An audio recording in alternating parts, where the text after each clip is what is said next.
Hola chicos, nos vemos de nuevo para nuestra clase de historia. La clase pasada que aprendimos, aprendimos sobre la prehistoria y las etapas que tiene esta, pero vamos a recordarlos. La prehistoria tiene tres grandes etapas. El paleolítico, que es la cual nos indica que inicia la prehistoria. En esta etapa las personas eran nómadas, es decir, se movían de lugar en lugar buscando alimento, eran cazadores y recolectores de frutos. También tenemos el neolítico. En este, las personas comenzaron a domesticar animales para su consumo y también comenzaron a cultivar, lo cual hace que las personas dejen de ser nómadas y ahora sean sedentarias. Como tercera etapa tenemos la edad de los metales. En esta etapa, las personas ya no solo usaban piedras y huesos para hacer armas y utensilios, sino que también comienzan a incorporar el cobre y algunos otros metales, lo cual ayudaba a tener una vida más eficiente. Pero, ¿cómo eran los habitantes en esta etapa? ¿Cómo eran los habitantes en la prehistoria? Existían dos. Los primeros eran los Australopithecus y también teníamos a los Homo. Los Australopithecus fueron los primeros habitantes en aparecer, obviamente mucho antes que los Homo. Eran herbívoros, es decir, solo comían plantas y frutos, y tenían cierto parecido a los primates. En esta imagen podemos ver a un Australopithecus y realmente sí tiene parecido con un primate. Pero a pesar de todo esto, los Australopithecus no pudieron adaptarse al entorno y se extinguieron. En caso contrario, estaban los Homos. Estos sí pudieron adaptarse al entorno y a todos los cambios que surgieron. ¿Cómo hicieron esto? Gracias a que elaboraban herramientas y armas, además de que tenían una alimentación más variada, es decir, ya no solo comían frutas y otras plantas, sino que empezaron a incluir la carne de los animales, que cazaban gracias a las armas que construían. Además, empezaron a tener un cerebro más desarrollado que los australopithecus, y esto se vio reflejado en cambios físicos e intelectuales. Eran un poco más inteligentes y también ya no caminaban erguidos, ya no tenían como una curva en la espalda, sino que ahora caminaban más derechos. Podemos ver en la imagen.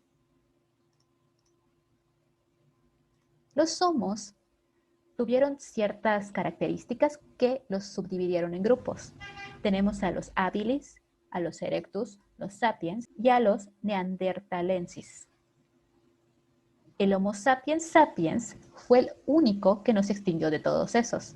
De hecho, este Homo sapiens sapiens, según las investigaciones, es el que dio origen al ser humano que conocemos ahora, lo que somos. Una de las características del Homo era que trabajaba en equipo y compartía. ¿Qué quiere decir esto? Que entre ellos se enseñaban a utilizar ciertos instrumentos, se ayudaban, cooperaban y compartían lo que tenían.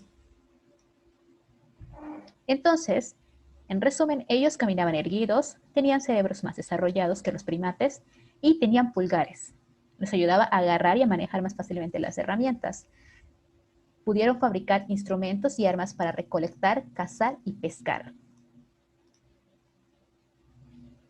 En esta imagen podemos ver cómo era el cerebro en cada una de las especies. Esta primera es la del Australopithecus y vemos que su cerebro es uno de los más pequeños en comparación con los demás. En esta última imagen es la del Homo sapiens sapiens, el último de las, el último, el último de los Homo, y vemos que su cerebro está mucho más grande y desarrollado. ¿Cómo era su vida? ¿Cómo vivían ellos en la prehistoria? Tuvieron que adaptarse a los diferentes ambientes que había, tanto climáticos como sociales. En África particularmente, donde surgieron ellos, el clima era seco y había sabanas. ¿Esto qué quiere decir? Que no había montañas y la superficie era con mucha roca, mucha tierra, como es África actualmente. Pero, a pesar de que había mucho calor, surgió algo entre los años 80.000 y 10.500 a.C. ¿Qué pasó?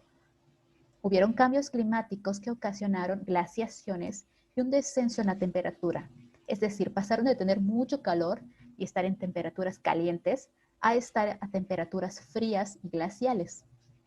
Los Homo se adaptaron a este clima usando fuego para calentarse dentro de las cuevas y para cocinar su comida.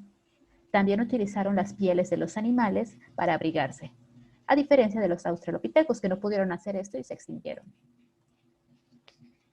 Además de todo esto, las personas utilizaron pinturas rupestres, como podemos ver en esta de aquí, esculturas de piedra y hueso, instrumentos musicales y otros adornos para manifestar sus creencias, cómo vivían en ese entonces. Esta escultura pertenece a una mujer en la época prehistórica y podemos ver que cómo era en ese entonces una mujer como ellos la veían.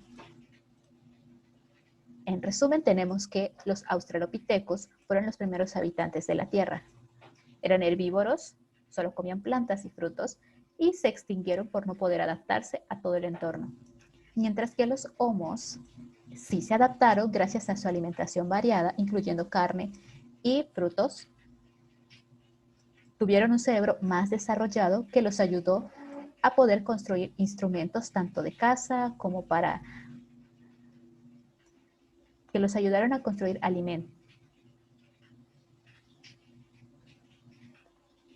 Que los ayudaron tanto para la caza como para la recreación, como son los instrumentos musicales. ¿Qué hay de tarea para hoy? Escribir en su libreta las diferencias entre los australopitecos y los Homo. Después de esto, realicen una investigación de cómo eran esos utensilios que ellos utilizaban o cómo eran las armas que usaban para cazar y pescar. Y después realicen, usando plastilina, un modelo de eso que investigaron. Eligen solo uno. Otra tarea es imaginarse cómo sería si ustedes vivieran en esa época. ¿Qué les hubiera gustado ser? ¿El Australopithecus o el Homo? ¿Por qué? Después de que lo escriban, dibújense en esa época. ¿Cómo se imaginan que se verían? No olviden tomar notas de las clases y poner tanto su nombre como la fecha del día. Además, les he puesto unos videos en la plataforma que les van a ayudar a comprender más el tema. No olviden verlos. Nos vemos la próxima clase, chicos. Les deseo un buen día.